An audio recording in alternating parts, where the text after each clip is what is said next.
मंजिल हमेशा दूर होती है।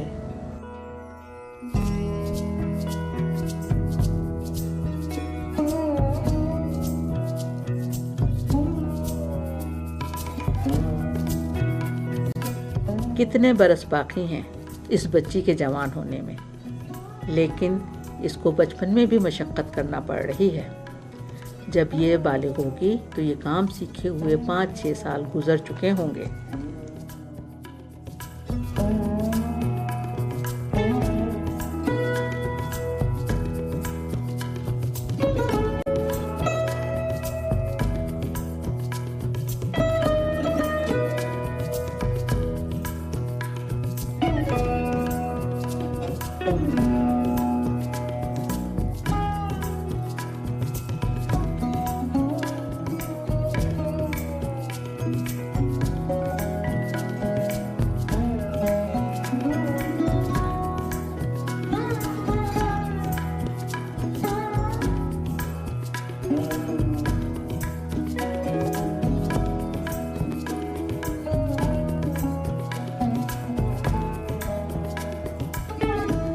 ये कहानी पाकिस्तान की लाखों औरतों की है, आम गरीब औरतों की, जो तमाम उम्र मशक्क़त में गुजारती हैं, जिनकी मेहनत की बदौलत आला तबके के लोग दीदा ज़ेब कपड़े पहनते हैं, तरह तरह के खानों से पेट भरते हैं, कुशादा घरों में रहते हैं और आराम की ज़िंदगी गुजारते हैं।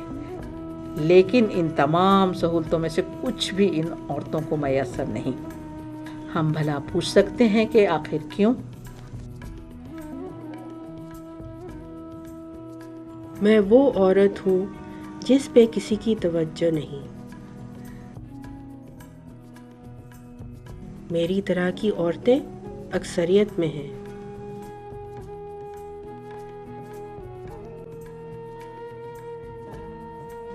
तुम हमें हर जगह पाओगे, खेत में, खलियान में, कारखानों में, हमारे तंग और घुटते हुए ठिकानों में, जिन्हें हम घर कहते हैं। ऐसे घर जिनमें तुम कदम रखने का सोच भी नहीं सकते। लेकिन हम में से बहुत सी औरतें मजबूर होती हैं कि इन्हीं तंग जगहों को हम काम करने की जगह भी बना लेते हैं, चाहे वो एक कमरा ही क्यों ना हो। हमारी जिंदगी कांच की चूड़ियों की तरह होती है, जो टूटे टुकड़ों से शुरू होती है, जो हम ठेकेदारों के लिए इकट्ठा करते और चुनते हैं, और फिर हम इन कांच के टुकड़ों को जोड़ते हैं,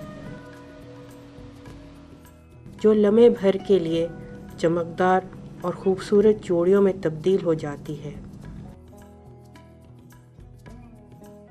और फिर टूटकर किरचियों में बिखर जाती है। मैं सिर्फ उस काम से पहचानी जाती हूँ जो मैं अपने हाथों से करती हूँ। हम मुफलिस हैं, तालीम के जेवर से महरूम, हमारे ना कोई हुकूक हैं और ना ही कोई आवाज़।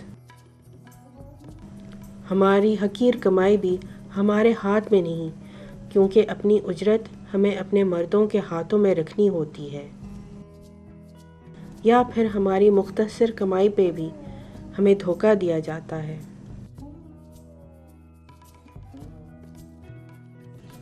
हम में से 60% औरतें बिला मुआवजा काम करती हैं और अक्सर हमारे अपने ही मर्द हमारा इस्तेहसाल करते हैं। हम में से 70% औरतें खेतों में काम करती हैं।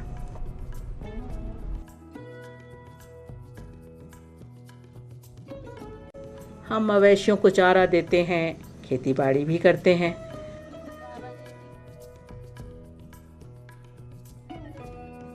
फसलों में दी जाने वाली जहरीली दवाओं के असर से हमें तरह तरह की बीमारियां हो जाती हैं। हमारे बच्चे भी इससे महफूज नहीं। कभी कभी ज़िंदगी से तंग आकर हम यही दवाई पी लेते हैं। ट्रेड यूनियंस में हमारी नुमाइंदगी ना होने के बराबर है। मुल्क के 1200 रजिस्टर्ड यूनियन में तकरीबन 2.5 लाख मेंबरान हैं, जिनमें से औरतों की तादाद सिर्फ 2000 है। हमारा इस्तेसाल घर पे भी होता है और काम पर भी। कभी घर में हमें तशद्दुद का सामना करना पड़ता है और काम पर ज़िल्लत आमेज़ सलूक का, चाहे हम कितनी ही मेहनत से काम करें, हमारे काम को कभी सराहा नहीं जाता। जब हमारे मर्दों की मुलाजमत जाती रहती है तो उनके मुताबिक न सिर्फ हमारे पैसों पर उनका पूरा हक है, बल्कि हमारा मुकाम और तहफ़्फ़ुज़ भी उनकी वजह से है, और ये कि हम इनकी खिदमत के लिए पैदा हुए हैं। हमारी ज़िंदगी के तमाम दिन एक ही तरह गुज़रते हैं। घर में सबसे पहले उठना, तमाम दिन की मेहनत के बाद देर रात को थक कर चूर होकर लेटना और फिर सोचना कि कल फिर ऐसा ही दिन गुजरेगा।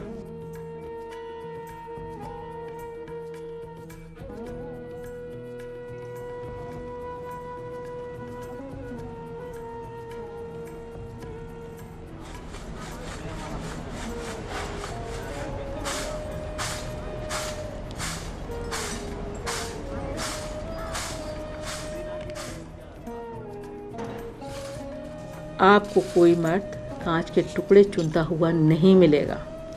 औरतों को नंगे हाथ कांच चुनने पर लगाकर मर्द अपनी उंगलियां जख्मी होने से बचा लेते हैं। छटाई बोलते हैं। छटाई बोलते हैं। ये मिशन में आ गया, मिल में काम करना। हाँ, हमारा काम है, और किसका काम है? और तो काम।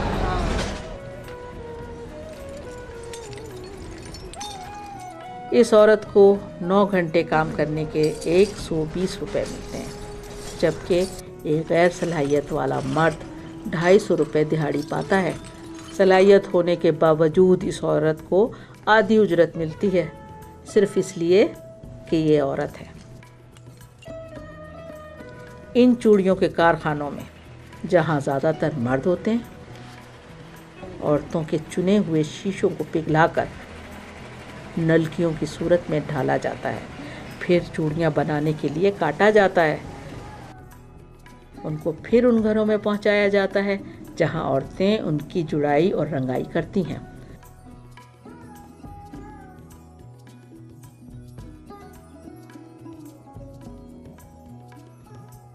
हर चूड़ी के दोनों सिरों को बहुत एहतियात से जोड़ना पड़ता है। औरतें इन चूड़ियों के सिरों को हाथ से गर्म गैस के शूलों पर पिघलाकर आपस में जोड़ती हैं। ये बेहद ख़तरनाक काम है। अगर ज़रा सा भी ध्यान हट जाए तो जलने का खदशा होता है। तोड़ा है ना ये 30, तो इसमें 300 चूड़ियाँ हैं। अब ऐसे 20 या 25 जोड़ सकता है एक बंदा दिन में। एक बंदा, हाँ, इतना बस कमा सकते हैं जैसे कि गुजारा हो जाए, लेकिन ये कि बचत नहीं कर सकते। एक माहिर औरत 20 मिनट में चूड़ियों का एक तोड़ा तैयार कर सकती है। हमें 3 रुपए फी तोड़ा उजरत मिलती है, यानी 300 चूड़ियों के सिर्फ 3 रुपए। इसके अलावा घर के दूसरे कामकाज भी करने होते हैं। एक ख़ानदान की ये 4 औरतें और लड़कियां मिलकर 5000 रुपये माहाना कमाती हैं। इस आमदनी से मुश्किल गुजारा होता है। बचत का सवाल ही नहीं पैदा होता।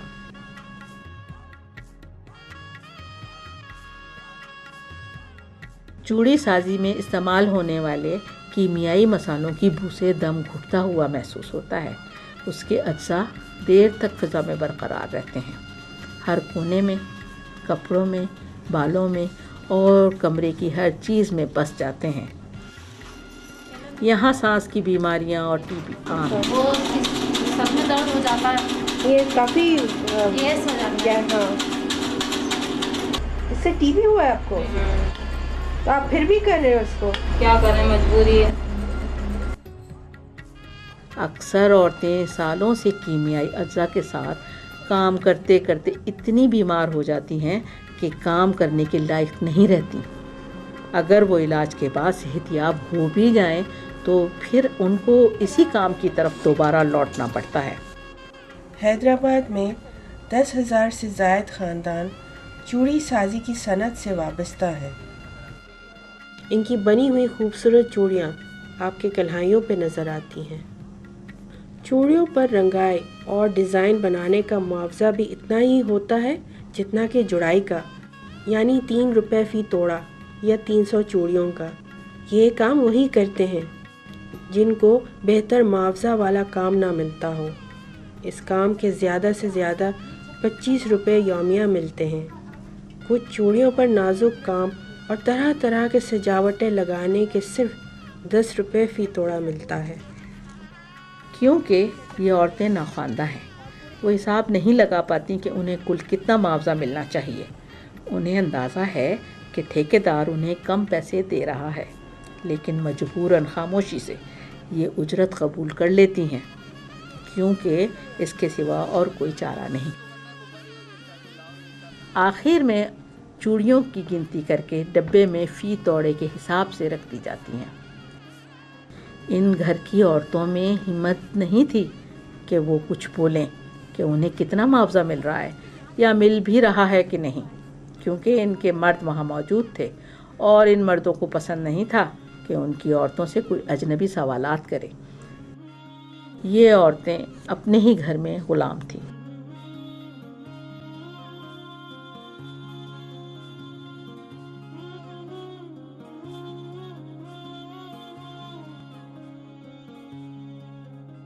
कुछ अरसे पहले तक सिर्फ औरतें ही मछली पकड़ने के जाल बुना करती थीं।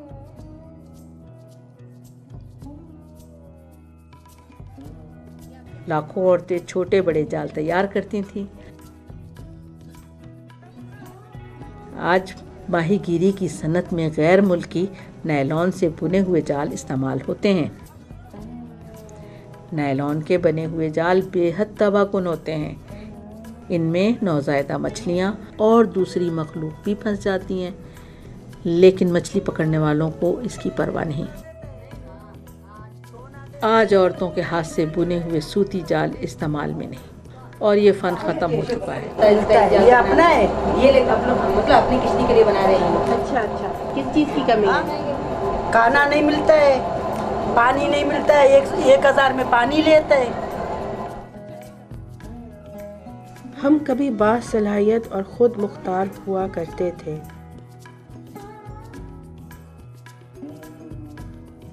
आज हमारे पास रोज़गार नहीं, हुकूमत बड़ी ट्रॉलर्स और किश्तियों के मालिकों के लिए सहूलतें फराहम करती हैं, लेकिन आज तक हुकूमत ने ना तो हमारे इस फ़न को बरकरार रखने की कोशिश की और ना मुतबादिल रोज़गार की कोई स्कीम शुरू की। शायद वो भूल गए कि हम भी इस मुल्क के शहरी हैं और हमारे भी हुकूक हैं।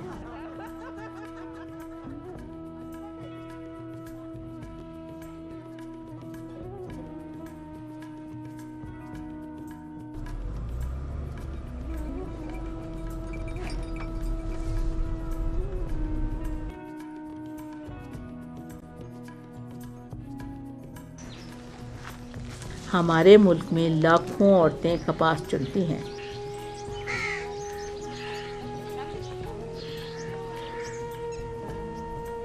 पंद्रह लाख औरतें तो सिर्फ शुमाली पंजाब में हैं। कपास की चुनाई के मौसम में ही औरतों के घरों में आमदनी बढ़ती है।